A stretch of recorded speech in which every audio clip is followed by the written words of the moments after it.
Welcome, everyone. Those of you who have gathered here and those of you who are joining us on Zoom.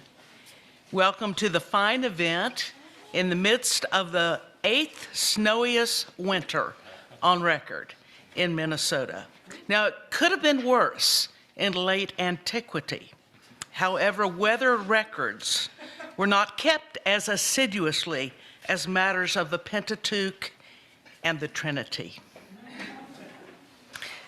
A book event is a good occasion. It honors the scholarly pursuits of a faculty member, and it models for students and faculty alike intellectual fecundity, which Dr. Oz Freeman possesses in abundance. Our respondents today are Ms. Desire Glover, a working artist. I love to put those words together.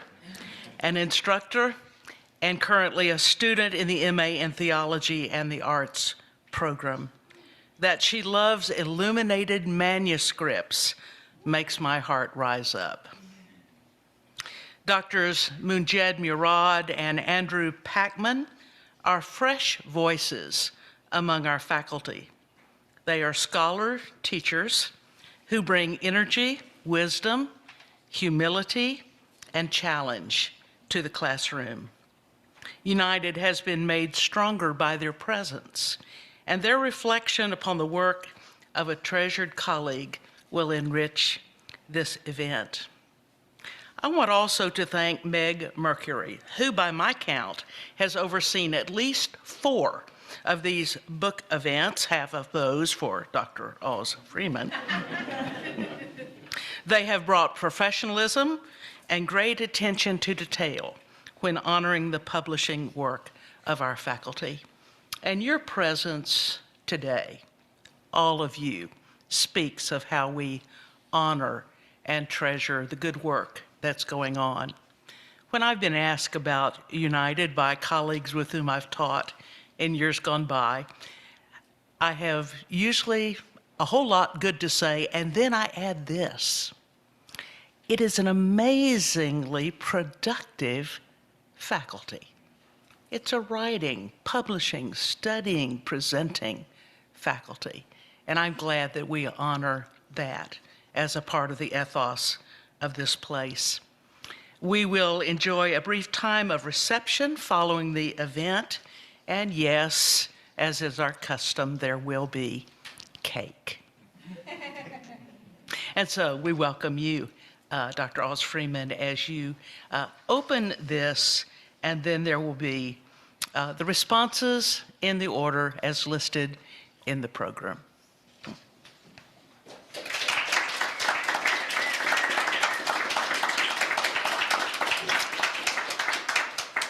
Thank you, everyone. Thank you, Molly, for the welcome and kind introduction. United is truly blessed to have such a supportive president at the helm. I'm going to offer some thanks and then give a little introduction to the book, and then we'll move through the program. I want to thank the many people who have helped plan today's event, especially Meg Mercury and Grace Riggs, Diane Riggs, Cindy Beth Johnson, and Michael Mua. I'm especially grateful to my 3 respondents who have taken the time at one of the busiest points in the term, I recognize, to read and think about my book. You can learn more about each of them in the program, so I'll just briefly offer my thanks. Dee Grover is an incredibly talented artist, so you should stay tuned to see her work for the Arts Praxis course, which will be on display at the end of April. And she'll be giving her own talk then. I'm inspired by the creative engagement Dee has developed with the pre-modern past in her research and artwork. So thank you, Dee, for accepting this invitation to bring your artist perspective. Dr. Munjed Murad is our newest faculty colleague and already well-beloved. It's been a joy to bond over your shared appreciation of the liturgy, and I so appreciate not only your brilliance, but also your very generous spirit, particularly in comparative religious studies. Dr. Andrew Packman, who's completing his 2nd year of the Louisville Institute Postdoc Fellowship, and thankfully has agreed to stay on with us, is an incisive thinker who also brings a pastoral, and I don't know else how to put this, just a very humane approach to everything that he does. As always, I'm grateful for the incredible faculty, staff, and students at United, most of whom are not terribly interested in early medieval Trinitarian debates, but nonetheless are very enthusiastic supporters. Thanks must also go to my editors Carolyn Palmer and Asa Mittman and Boydell and Brewer. Asa first invited me to submit a book proposal to the Medieval Art and Architecture series, which I think was back in 2015, while we were playing pool at a townie bar in Kalamazoo, Michigan, while a bunch of other medieval art historians were singing karaoke in the background. So books come from all kinds of places. Let me share my screen really quickly. Oh, Michael, can you enable screen sharing? That'll be important. Oh, great. You can't not have pictures.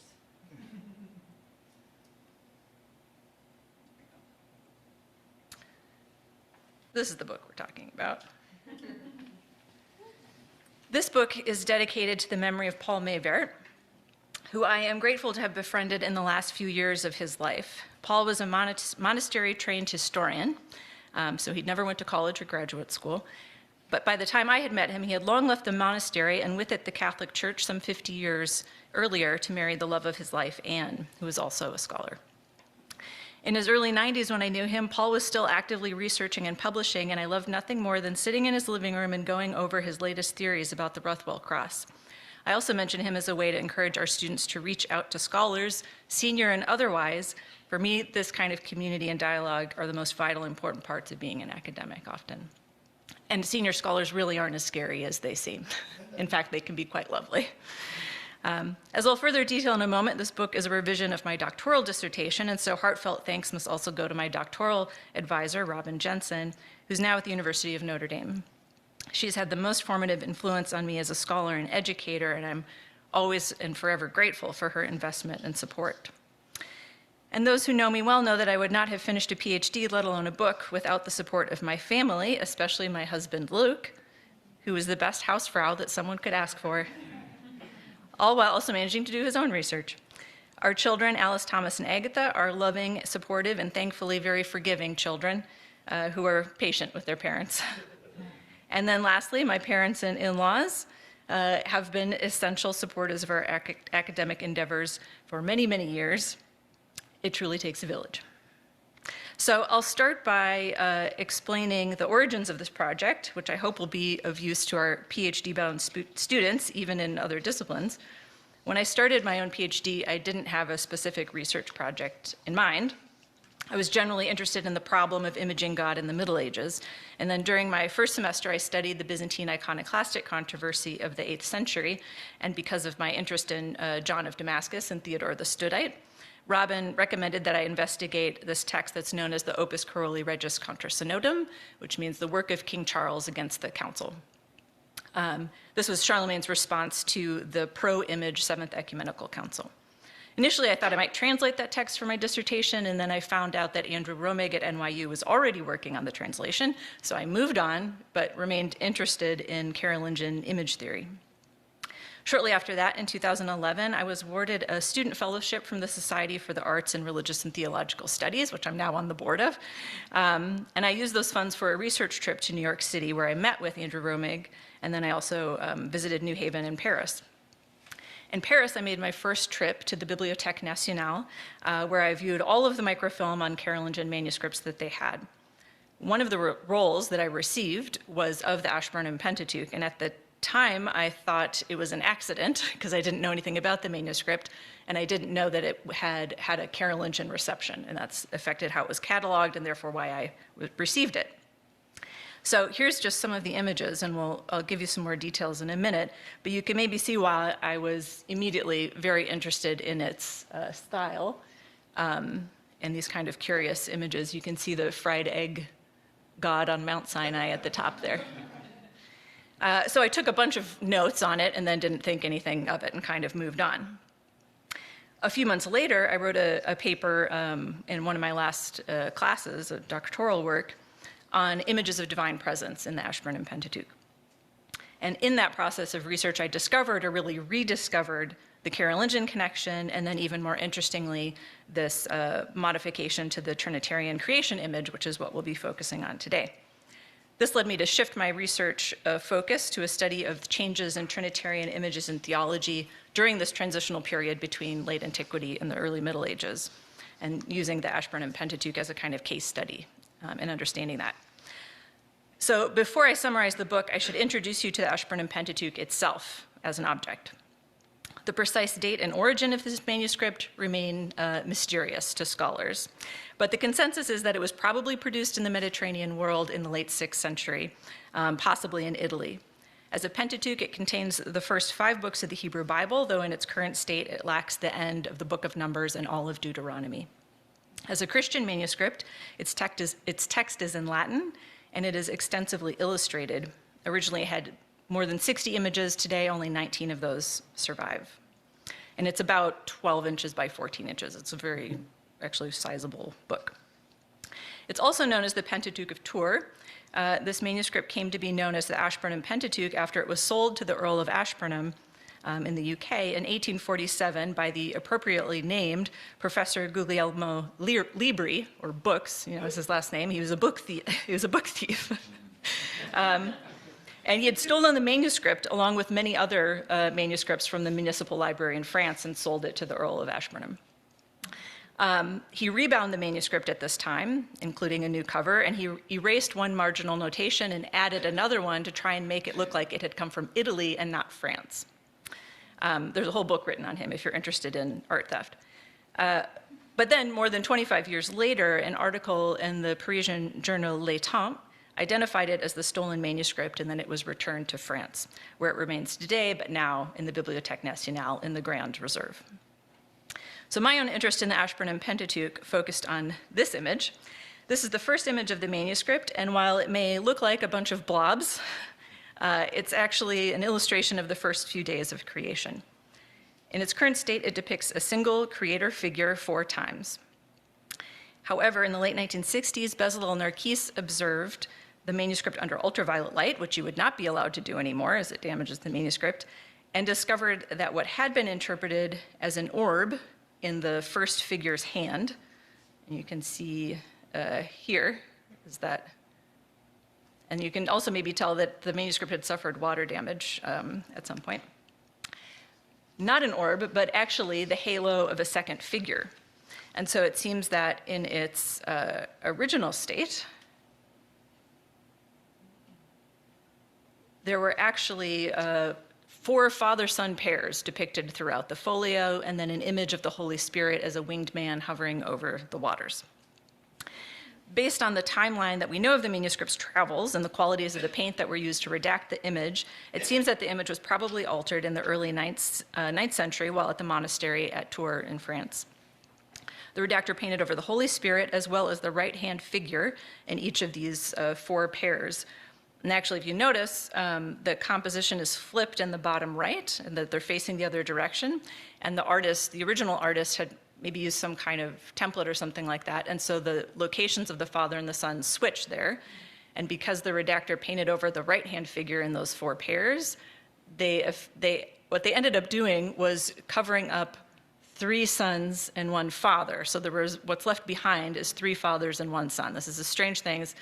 What it tells us is that probably what mattered to the person is that there was just the representation of a single creator, right? It maybe didn't quite matter who, or it was a mistake.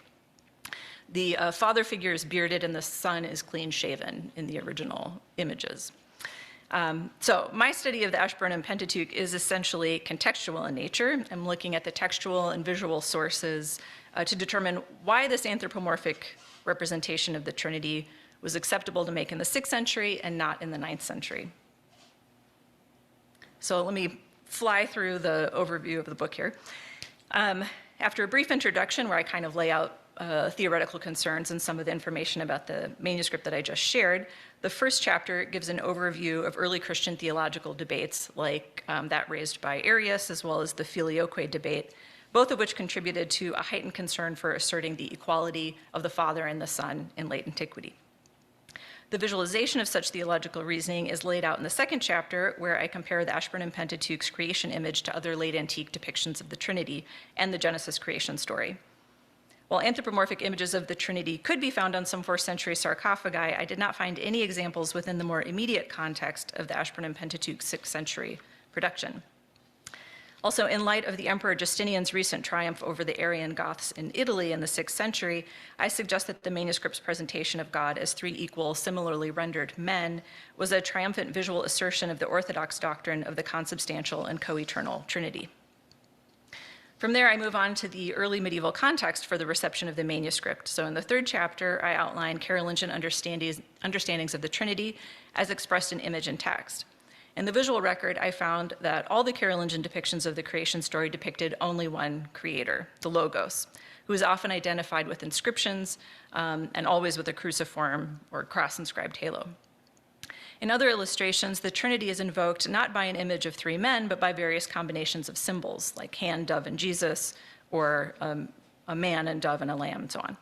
All of which is to say that the Ashburnham Pentateuch's image of the Trinity as 3 men at creation would have stood out at the library at Tours. The texts of this period reflect a concern for preserving the unity of the 3 persons of the Trinity in response to theological debates such as adoptionism, mostly coming from Spain, and the persisting filioque debate. Chapter 4 is a close study of Carolingian image theory, or theology of the image, as I call it, as expressed in that text that I mentioned, the Opus Caroli Regis. Chapter 5 then narrates the manuscript's arrival in France and then describes the erasures or overpaintings of the creation image with special attention to the interpretive tension between the erasure of the images and the surviving inscriptions. So, for example, one of the things I talk about is it's especially noticeable with the image of the Holy Spirit because there's an inscription that says, here's where the Spirit hovers over the waters, and there's no image, right, to go with it. So in thinking of the relationship between image and text and erasure. And in this part in particular, I rely on the work of Michael Camille in my interpretation of intentional erasure as an embodied response, and then thus an assertion of a new argument. So that erasure isn't merely a negation of something, but by leaving evidence of one's erasure, you're making a new argument through that. In the conclusion, I go over what I identify to be the most significant potential motivations for the erasures of the Ashburnham Pentateuch's creation images. These are anti-adoptionist sentiments, anti-Manichaeism, response to Jewish and Muslim presences in Europe, conceptions of Christian kingship, so that's an emphasis on a sole divinely appointed ruler, and then other iconographic conventions, and then, of course, Carolingian image theory.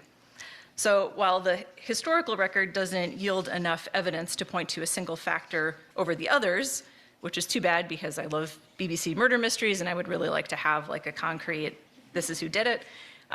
Ultimately, what we can say is that the redactors' actions were consistent with the complex theological and political milieu of their time, revealing a concern for theological orthodoxy, iconographic consistency, and political stability. And then finally, the coda of the book traces the value and then therefore the influence of the Ashburnham Pentateuch for several centuries afterwards, as it influenced manuscripts and frescoes at Tours, and then in the 19th century, the theft that I mentioned, and then the subsequent scholarship. Okay, so I hope that's enough to at least frame some of the discussion and the responses that we'll hear next, and I'm looking forward to our conversation. I'll stop share so Dee can start chair. Thank you.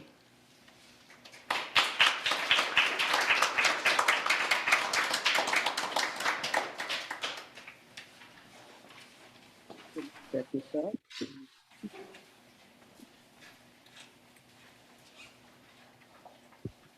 Okay. Right. Can everybody hear me? I want to make sure that I'm. Yes. Okay, awesome. Well, first, I want to thank Dr. Freeman for this opportunity. It means a lot to be here. I'm more than honored. Most of you refer to her as Dr. Freeman, but myself and a few other students affectionately refer to her as Dr. AF. So you'll hear me use that reference throughout.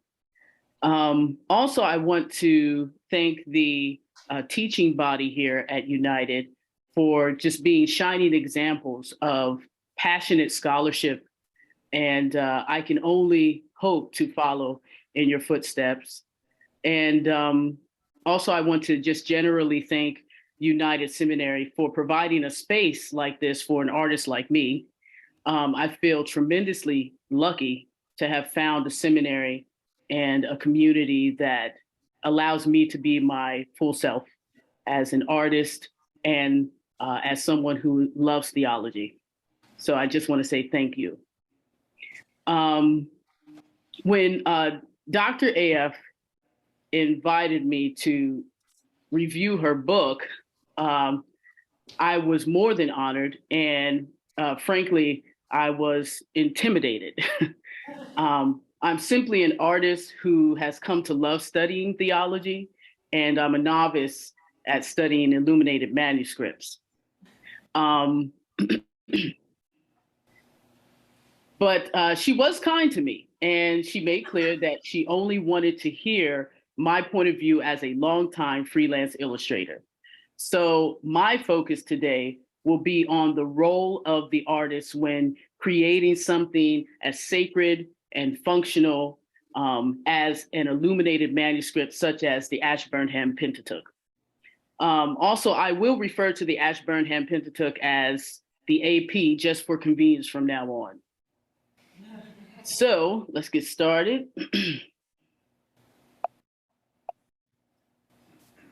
I'm sorry, let me see here.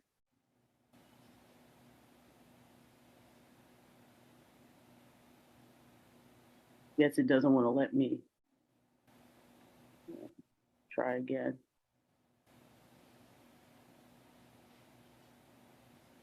Okay, there it is. Sorry about that.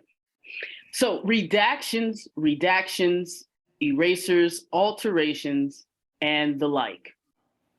I believe it is safe to say that it is unsurprising that Dr. AF's fascination with the AP would revolve around its one and only folio that has redactions. Since I've been under her tutelage, I have come to know that there is one thing Dr. AF will at some point want to talk about: iconoclasm, the destruction of images and icons. And she will also want to talk to you about anything that is medieval, also known as anything from the Dark Ages.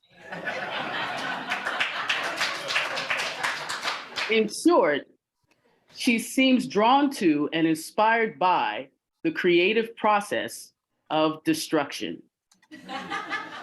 So Dr. AF's book, and of course, I'm just joking, Dr. AF, when it comes to referring to medieval times as the Dark Ages. I know better. So Dr. AF's book sets out to explore why the AP manuscript's anthropomorphic depiction of the Trinity was acceptable in the 6th century, but not in the 9th. Another overarching point she makes throughout the book is how powerful visual images are on the human psyche, and how images independent of the surrounding text provide their own discourse. In the process, she also takes us through the deep waters of theological squabbles that began with the Arian heresy, which threatened the budding doctrine of the Trinity in the 4th century. Oh yes, the convoluted doctrine of the Trinity. Poor Arius. The ongoing fight over this theological concept has never been boring, no matter what point in history you are in. Now, I'm not going to go deep into the weeds of theological debates, despite how tempting that is. So here's a meme that sums up my general approach to the Trinity, and it may be helpful to us visual artists as well. How not to commit heresy, preaching on the Trinity.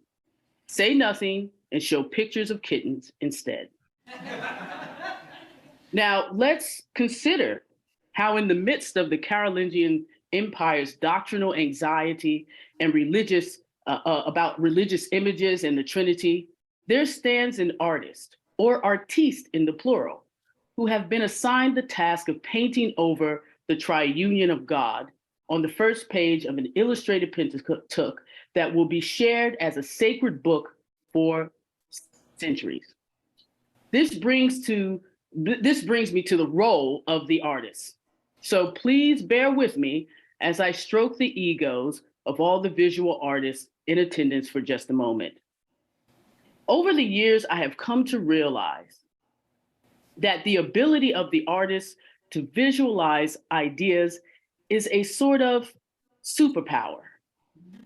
Scholars and theologians might debate how real or unreal the creation story is.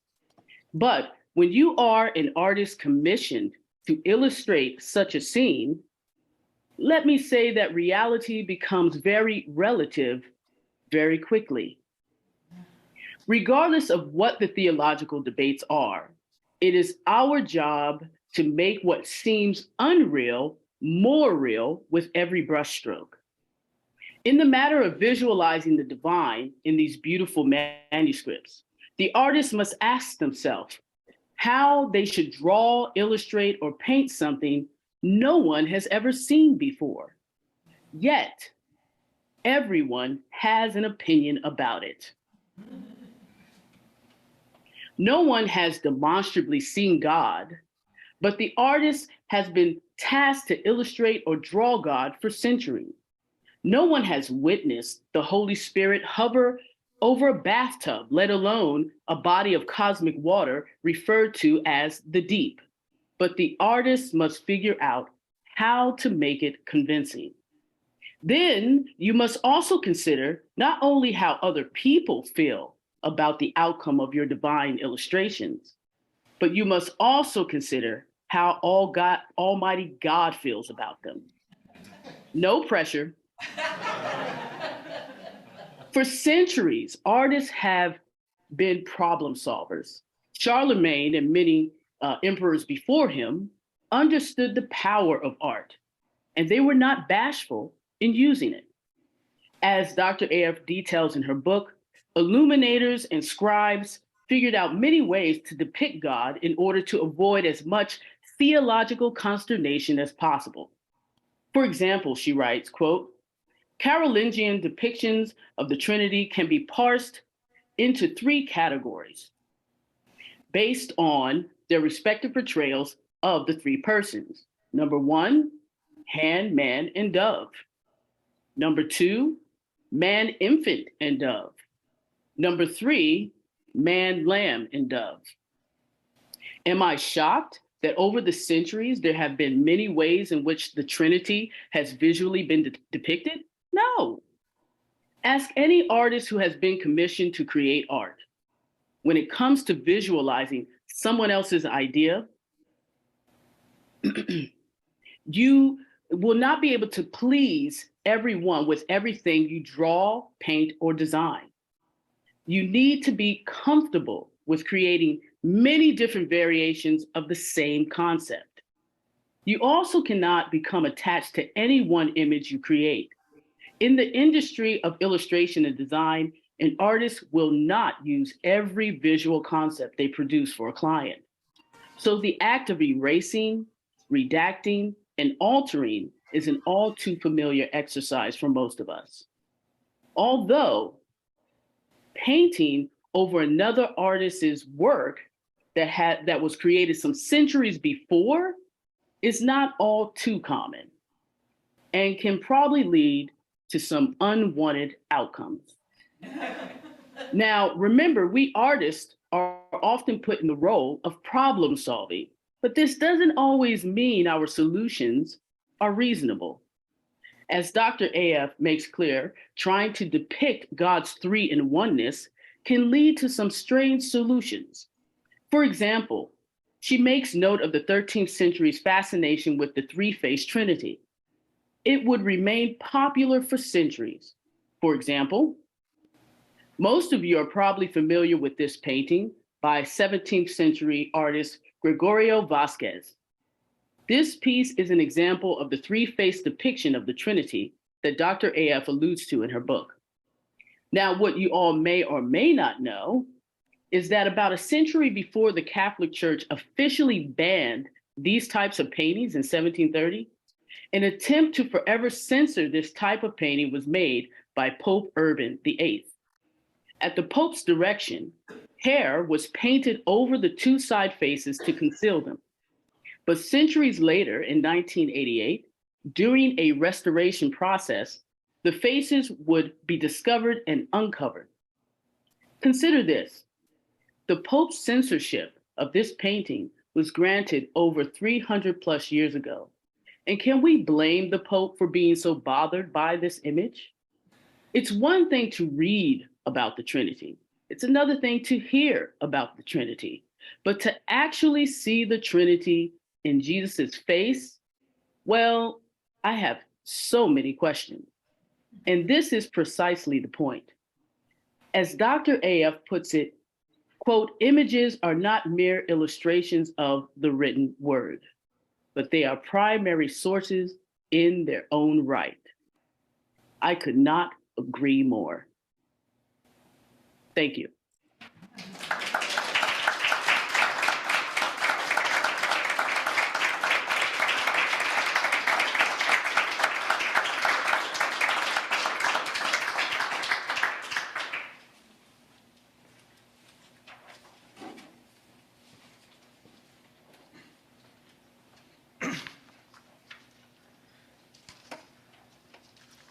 Bismillah ar-Rahman ar-Rahim. In the name of God, the All-Merciful, the All-Compassionate. Islamic formula that's used at the start of lectures and then generally before doing anything in principle. It's an honor to have been invited to respond to my esteemed colleague, Dr. Jennifer Oz Freeman's work, the Ashburnham. I wish I said that correctly on the first time. The Ashburnham Pentateuch and its context. Not only is she prolific, both in teaching and in writing, but this book is thorough, short but thorough. It's refreshing to read a detailed analysis, reminiscent of old school scholarship that could tell you so much about a document, or in this case, art. But while that kind of scholarship can often miss the meaning of the content by focusing on only the form or on context, Dr. Oz Freeman's work is an example of how art can be so representative of meaning. Dr. Oz Freeman goes deeply into context, the words in the title of the book for good reason. But given the fact that I know very little of Carolingian matters and of Trinitarian debates, my own response shall focus on this other aspect of Dr. Oz Freeman's work, specifically that there is meaning embedded within art, especially traditional religious art, which is made to convey religious truths. For the most part, that's the part of the book to which I shall respond in these few minutes. Now, in stark contrast to numerous present-day examples, especially among them postmodernist art, which often tries to evade giving objective meaning to a piece, although often trying to convey a message nonetheless. In contrast to that, pre-modern paintings normally are not just the amalgamation of random strokes of a brush. Rather, underlying traditional art, there's an axiomatic principle that form is pregnant with meaning. That is why it becomes so important for imagery such as those in the Ashburnham Pentateuch to reflect correct doctrine. This also becomes intensified with specifically sacred art, in which an image is a window onto a sacred reality and channels a sacred presence. We see this clearly in the writing of icons in Catholicism in the Christian East. Although I'm not a scholar of Christian art, it's worth noting that the verb that associates an artist with an icon is not only to paint, but also to write. Am I right? Yes, all right, to write, yes. In short, religious art is meaningful, not only subjectively, but also objectively, in that it conveys religious teachings. Now, I'm not denying the subjective reading of a painting, of course, or the subjective perception of a painting, but that there is an objective meaning embedded within it is the purpose of the painting in this context, surely. Traditional religious art itself is meaningful in the objective sense of hosting and potentially conveying meaning, which seems to explain the actions of Carolingian redactors who might have feared that incorrect doctrine would be conveyed when viewing the art of the Ashburnham Pentateuch. Dr. Oz Freeman makes a convincing argument for what I would call the objective meaning of religious art by mentioning a significant difference between images and words. Specifically, that the influence of images is more immediate than that of words.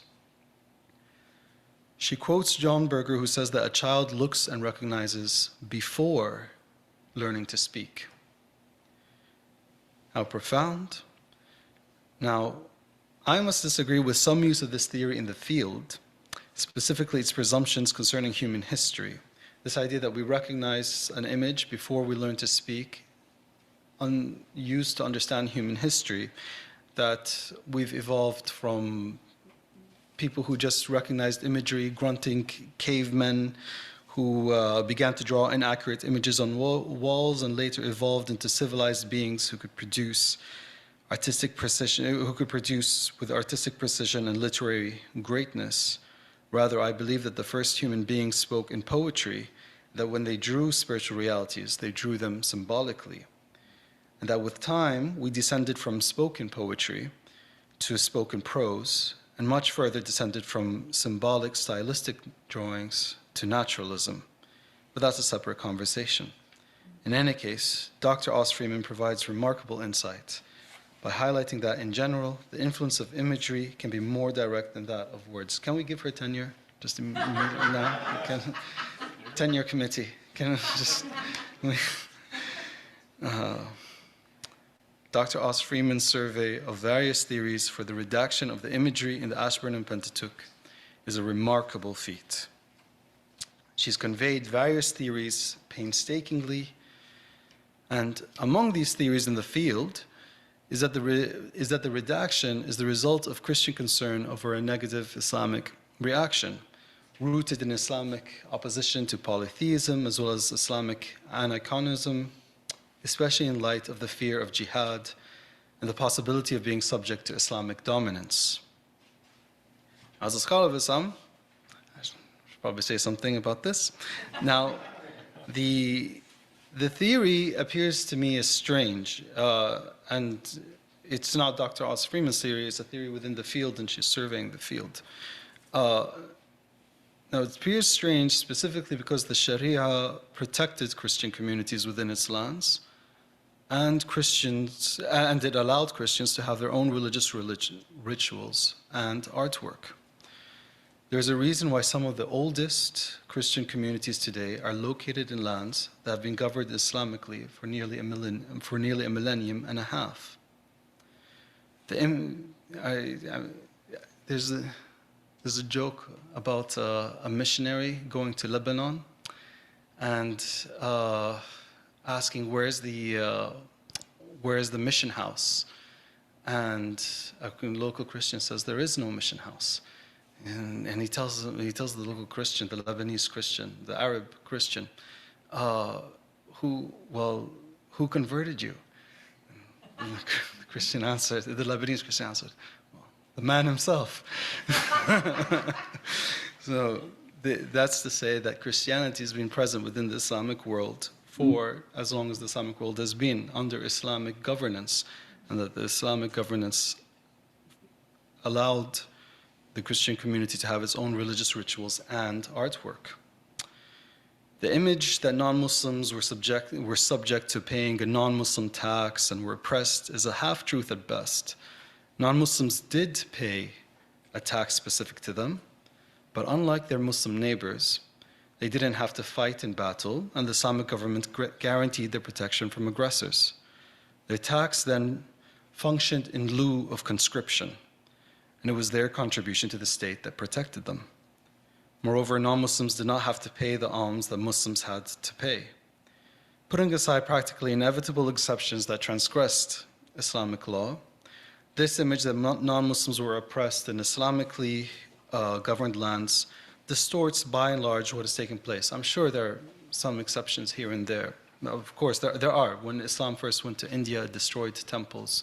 But despite the Islamic Sharia, and possibly there was this process of coming to recognize the Hindus and the Buddhists as, well, the Hindus then, as being a part of the people of the book that Christians have always been considered within the Islamic framework. Now, the Islamic law on jihad and on Islamic governance is to guarantee the protection of Christian communities and to allow them their own customs. That's the Sharia, which renders the theory that the redaction took place out of fear of Muslims, renders it unlikely, to my mind at least.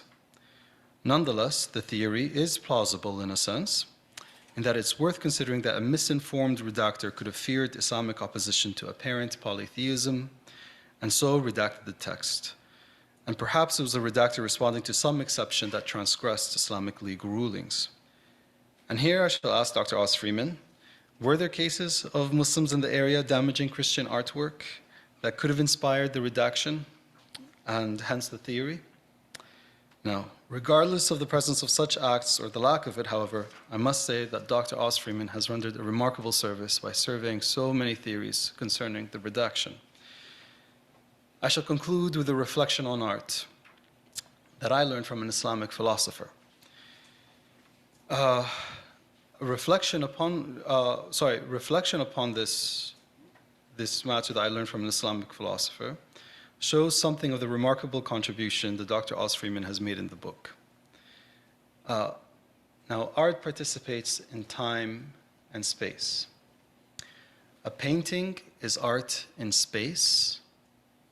Melody is art in time. And dance is art in both space and time. While the paintings in the Ashburnham Pentateuch constitute art in space, Dr. Oz Freeman's work shows us that our reactions to it take place in time. So the painting itself takes place in space, but our reactions take place in time.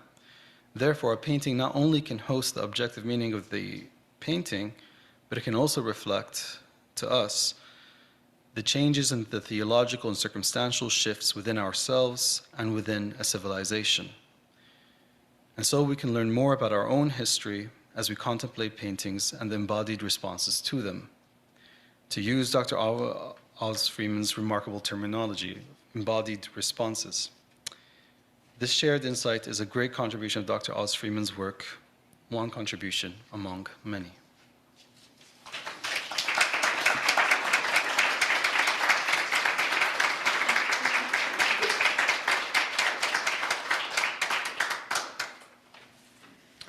Good afternoon. Thank you as well to Dr. Oz Freeman for the invitation and to my colleagues for their cogent and provocative responses. It is a good and holy thing to gather around ideas and to talk about them. That is one of the constitutive goods of places like this. And when we do gather like this, I think it's worth noting that goodness and savoring it. I do. Reading the Ashburnham Pentateuch and its context feels like a full sensory immersion into a lost, utterly foreign, and endlessly curious world. It is a scholarly adventure. Dr. Oz Freeman leads us through the facade of the Bibliothèque Nationale de France into its stately reading rooms, where we are invited to saddle up next to other medievalists and to pore over illuminated Latin manuscripts. Now, if that sounds tedious to you, or if you could imagine yourself looking for more interesting ways to spend a few days in Paris than scrutinizing a dusty old book, Oz Freeman skillfully disabuses you of this confusion. Through a single illuminated Latin manuscript, we travel from the Codex's likely origins in 5th century, 6th century Italy, to its 8th century arrival in Merovingian Tours, to its 19th century theft by an Italian art dealer, to its eventual resurfacing in an English country house, and at last to its fraught repatriation to France. We meet a charming cast of characters with names like Wigbod and Gottschalk, Alcuin and Claudius, Inkmar of Rheims and Theodulf of Orleans. We encounter some of these characters' most treasured artistic and religious objects, a 9th century Carolingian apse mosaic, a cruciform poem inscribed in a Latin Bible, late antique Italian frescoes, and more illuminated psalters, sarcophagi, and frontispieces than you can count. And at the very center of this journey, we're invited to contemplate the mysterious divine personas buried under layers of purple-pink paint, even as we attempt to decipher the motives of those equally mysterious human personas who composed, redacted, and even erased them. All of this emerges from scrutinizing a dusty old book in Paris. To contemporary eyes, this might all seem rather quaint. The figure of the medieval art historian laboring away in the quiet stillness of the Bibliothèque Nationale, with the sensory barrage of modern Paris just outside the walls, might seem as mysterious to us as those Carolingians with funny names and an archaic obsession with the finer points of Trinitarian theology. Neither the images in this text nor the theological debates they encode, nor even the scholar who attempts meticulously to decipher them are immediately legible to us. And yet, for those who live in a world that is utterly saturated in images, a world where most of the artworks we encounter are copies of copies of copies, a world where the very distinction between prototype and imitation has been infinitely blurred, a world where our powers of attention have been distorted by the relentless assault of advertisers and algorithms, I suspect that there are good reasons for us to sit with these Carolingians, to worry with them about their theological conundrums, and to gaze with them at their works of art.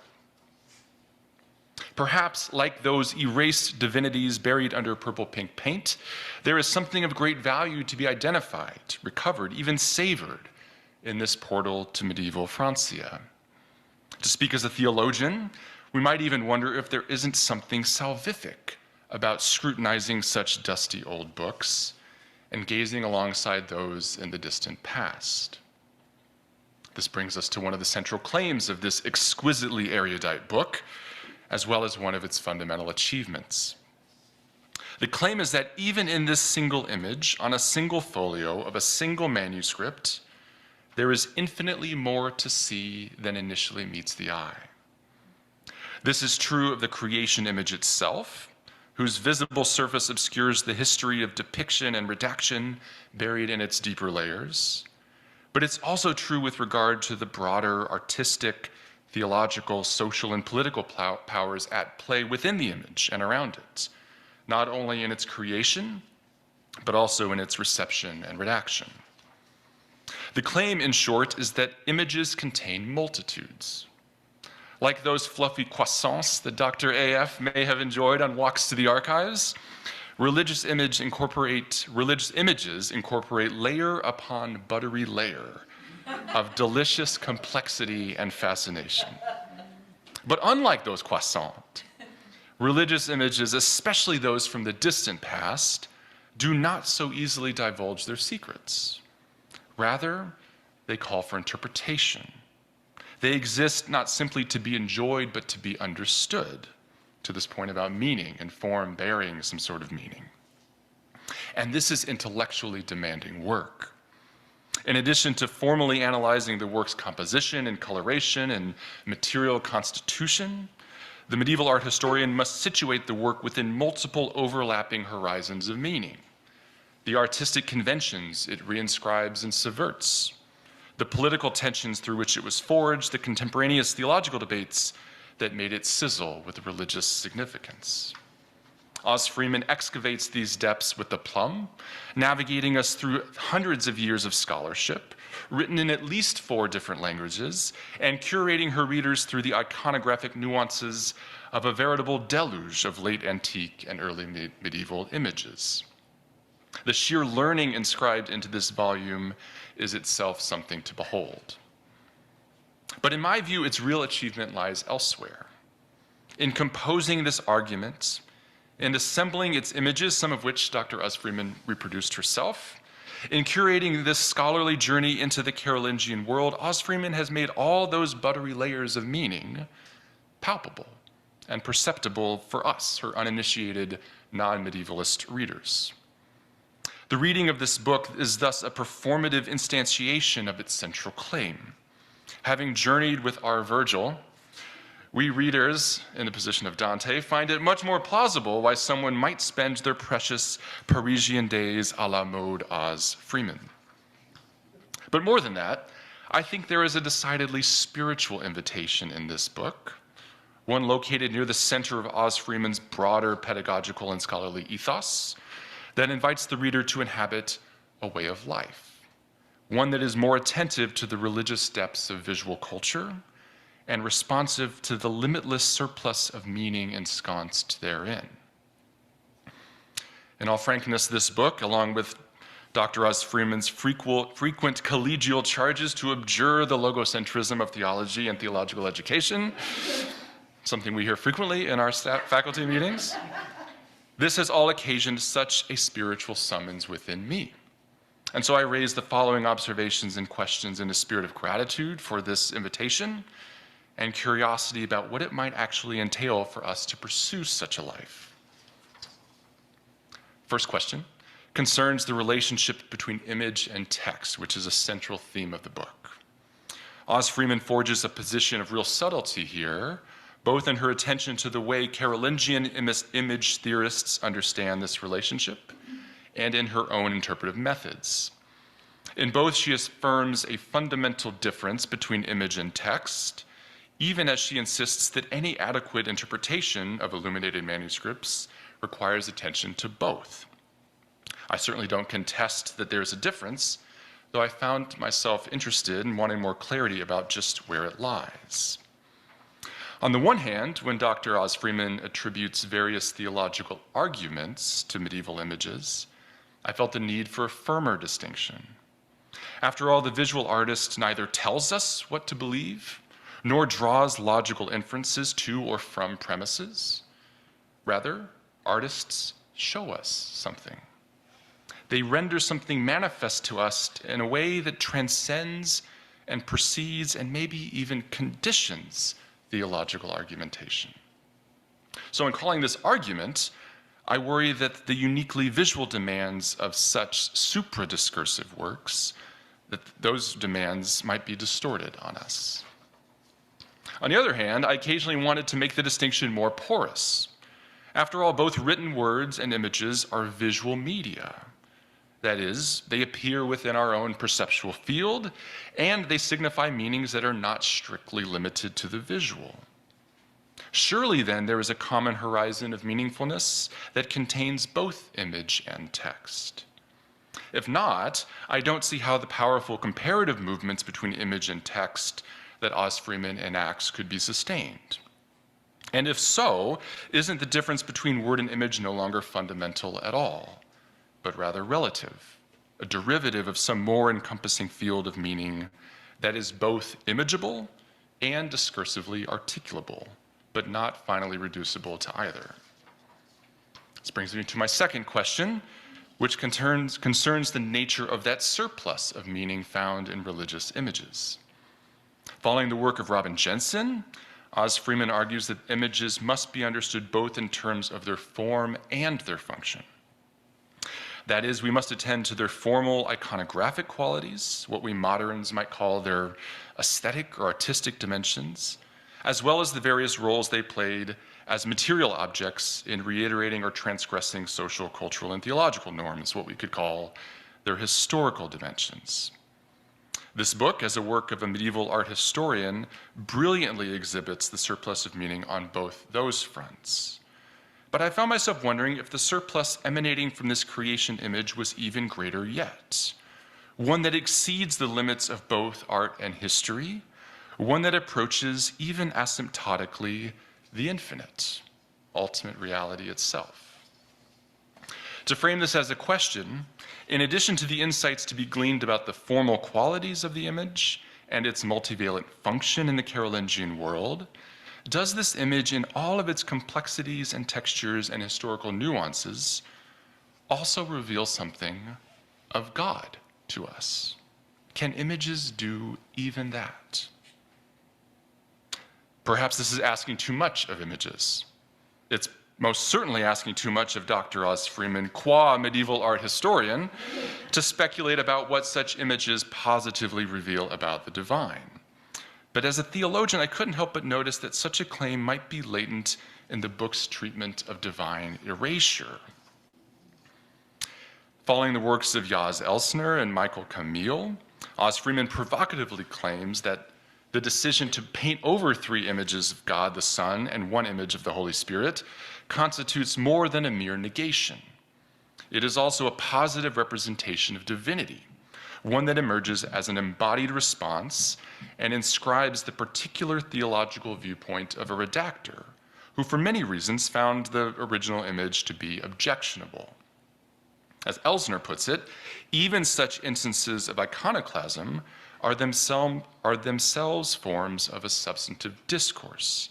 Quote, the visual and literary production of a society's self-reflection about how it related to itself and its God, end quote.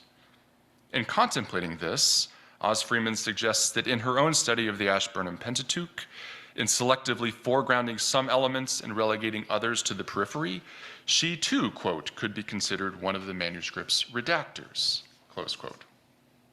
If so, I'd love to hear more about how Dr. AF understands all of her meticulous artistic and historical labors as one such embodied response. Indeed, one that may be disclosive, quote, of a society's self-reflection about how it relates to itself and its God, close quote. What of God is revealed in this image and in the medieval art historian's critical engagement with it? And finally, what does this practice of gazing with the Carolingians mean for us as postmodern spiritual beings? For those of us who can summon any image we like on Google, who can, with the powers of artificial intelligence, instantly create images in the style of Rembrandt or Basquiat, who can monetize these images as commodities in the form of NFTs, is there something redemptive about reversing the flow of influence between humans and our images, to allow the gaze of these historically distant figures like Wigbod and Theodulf to direct our own gaze, to allow ourselves, even if only for a moment, to respond bodily to works that were not produced by us or our contemporaries, whose value is not immediately evident, whose meanings are not simply there to be read off the surface. What, in other words, is the spiritual value of gazing with these Carolingians? However Dr. AF responds to these questions, the value of this mysterious, frequently illegible ethos of the medieval art historian is already confirmed by its real-world effects. The tree is known by its fruit, the good book says. These fruits include remarkable works of scholarship like this book, but they also include the countless ways that Dr. Oz Freeman has provoked her readers, her students, and dare I say, even her faculty colleagues, to look again, to look beyond the surface, and to wonder at what we might find in dusty old books and their images. Thank you.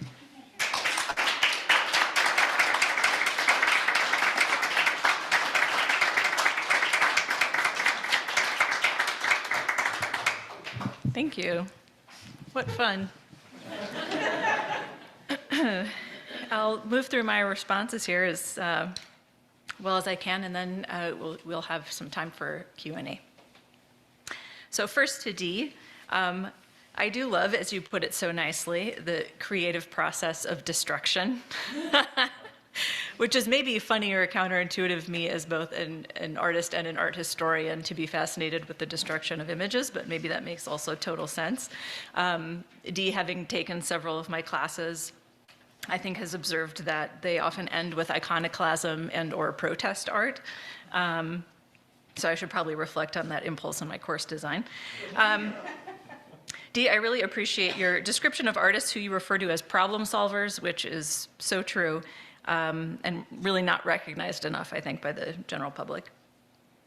You write, you said, it's our job to make what seems unreal more real with every brush stroke, and there's something kind of incarnational about that. A distinct kind of labor that's different than what the writer does, I think. And likewise, I'm glad that you highlight the very practical aspect to an artist's task. So like pleasing clients and just the very practical thing of like the different types of artistic solutions that an artist has to engage in when, especially when illustrating a kind of theological concept. So that's where I find it's really helpful and even, I would argue, necessary to have some artistic experience as an art historian. Because while it's true that everything an artist does is a choice, sometimes those choices are theologically weighty and sometimes they're inherently practical and maybe don't have any theological meaning ascribed to them initially. Could be things like limited color palette, because of the materials that are available. So I'd love to hear more from you, Dee, sometime about how your experience at United has impacted your work as an artist in this regard. And since I've had the privilege of having you in class many times, I've witnessed some of this over the years. So maybe it's something we can continue chatting about.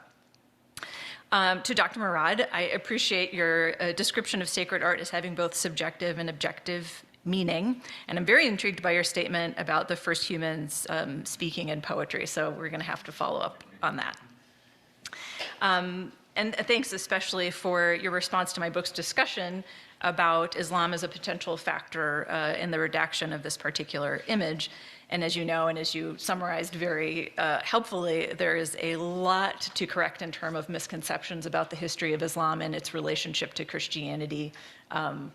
Oofda, maybe we should team teach a class on it or something like that. So I agree, that it's the case for Christians and Jews living under Muslim rule in the pre-modern world that it was largely a peaceful experience, and indeed for Jewish communities, it was much better to live under Muslim rule than under Christian rule. We have, unfortunately, abundant evidence of that. Unfortunately, from the Christian side, I mean, of the persecution of Jews.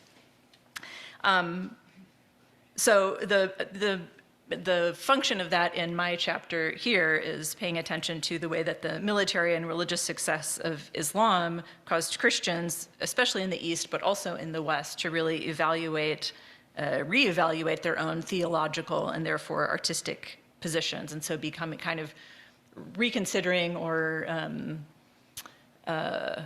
almost seeing afresh concepts around monotheism and aniconism, by which I mean like a resistance to images. And then in the case of Charlemagne adopting the concept of jihad, which he may have done through Theodulf of Orleans, who grew up in Spain, which was ruled by Muslims at that time, I think it's safe to say that Charlemagne certainly took the concept of jihad out of context and then used it to basically justify his own violent campaign against and forced conversion of the Saxons for about a 30-year period.